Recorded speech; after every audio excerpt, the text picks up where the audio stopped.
Hey there, this is Elias Whitfield, and this is the Freedom in Leaving podcast, where I talk about what it really takes to build a life somewhere else.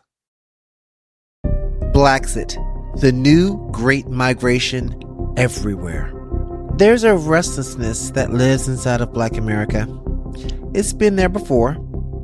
In fact, Jacob Lawrence painted it in 1941. Across 60 panels, no titles beyond a single caption line under each one. It's called The Great Migration, or the Migration Series. He didn't need faces on these figures, he just made you feel it. The movement, the bodies, the feeling, the leaning towards the train, towards the north, towards anywhere but where they'd been told to stay. Here's some history behind that. Between 1910 and 1970, more than 6 million Black Americans left the rural South for the industrial North, Midwest, and West. In 1910, 90% of Black Americans all lived in the South. But by 1970, almost 50% lived there, and 50% lived somewhere else. They swelled the populations of New York, Chicago, Detroit, Philadelphia, Pittsburgh, and St. Louis, all cities transformed by people running from Jim Crow, from sharecropping debt that was never designed to be paid off. They were escaping lynchings from redlining, things that followed them even all the way up there after they left. Even in my own family, I had uncles and an aunt all relocate to New York, Chicago, Detroit, and Los Angeles and start families there.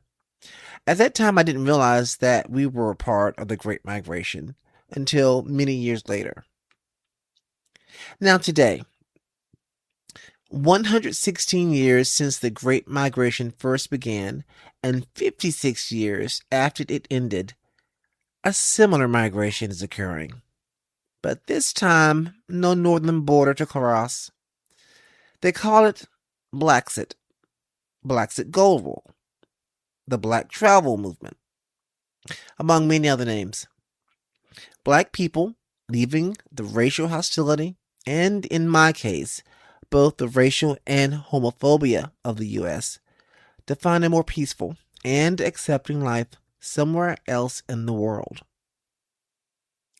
The Association of Americans Resident Overseas estimates that 5.5 million Americans are living abroad, and by inference, 655,000 of those are Black Americans. The social media space, YouTube, Facebook, WhatsApp, is all filled with Black expat groups and Black influencers displaying their lives in all corners of the world, and now my partner and I are joining the ranks of the growing Black expat community. And the reasons for Black folks leaving are almost too many to list. We can start with the rising cost of living, from groceries to medical insurance, and the very real and present danger of not retiring with financial dignity. Now that's my fear right there. But then we land on much more sinister reasons for our departure. We too are seeking a higher quality of life away from the stress of police brutality, the microaggressions of Karens and Bubbas and Chats and Brodies in the grocery stores, the neighborhoods, and random racially driven road rage. Then there's the macroaggressions of racism, like the tearing down of the Voting Rights Act, obliterating Black majority voting congressional districts, removing Black people, Latinos, Asians, women, and LGBT people from the historical narrative, both in public spaces and in the history books of this country. All of this is being done while simultaneously restoring monuments, statues, and names honoring un-American, unpatriotic traitors of the Civil War. And let's not forget about the new reality of imprisoning women for having a miscarriage or forcing them to risk actually dying by carrying a dead fetus to term. That actually happened. Or the fear of being arrested for simply driving a woman across state lines or buying her a plane ticket to see a doctor in order to reclaim her bodily autonomy, or even something as basic as receiving birth control pills. And the plight of black mothers is even worse. Black women are more than 3 times higher than white mothers to die while giving birth in the United States. And from all that, here's the result. According to November 2025 Gallup polling, 1 in 5 Americans want out. The Department of Homeland Security estimates 180,000 U.S. citizens immigrated in 2025 alone, the largest outbound citizen migration in decades. Passport renunciations, once a rounding error, about 200 to 400, are now climbing towards 5,000 annually, with demand for renunciation appointments backed up past 30, now 40,000. Our own Blaxit global movement has scattered us everywhere. West Africa. We're in Ghana, Rwanda, Senegal, especially Ghana, where the government's year of return and beyond the return campaign started the entire fervor. According to their Diaspora Affairs Office, at least 1,500 African Americans relocated between 2019 and 2023 alone. South Africa, that's my country there. The only country on the entire continent where our gay rights have been enshrined in the Constitution since 1996, and where same-sex marriage has been legal since 2006. Then there's Asia and the Gulf. We're speaking about Thailand and the UAE. And we come on over to Latin America and the Caribbean. Countries like Mexico, Costa Rica, Panama, Colombia. And then back to Europe.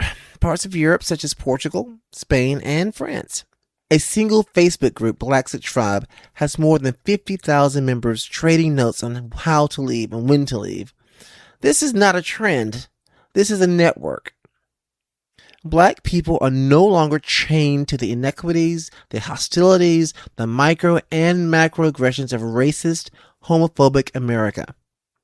Blaxit Global, the worldwide great migration of black people, is already underway, whether the headlines have caught up to it or not. We've seen this story before, and we know what happens if we stay and wait for it to fix itself. We built cities to great heights in America from nothing through our presence and our work ethic. Chicago's South Side, Harlem, Detroit's whole industrial spine. Now imagine what we can build somewhere else with our high-valued U.S. dollars already sitting in our savings and investment accounts. But it's our money driving the development this time around, and not just our physical bodies. The black diaspora only knows how to thrive. It's the only thing history hasn't managed to beat, push, squeeze, or kill out of us. So don't be afraid of this new great migration. It isn't north this time, it's really everywhere. And it's been a long time coming. And guess what? The time is right now. And that is it for this one. If I hit something in you and you want to reach out, please do. And if you want to order or read my book, The Freedom in Leaving, links are in the bio. The book is being released in October 2026, but there are plenty of podcasts and essays and video for you to read upon, feast upon until then. My website is thefreedominleaving.com. Again, thefreedominleaving.com. And also, touch back here again pretty soon for more podcasts at my Substack.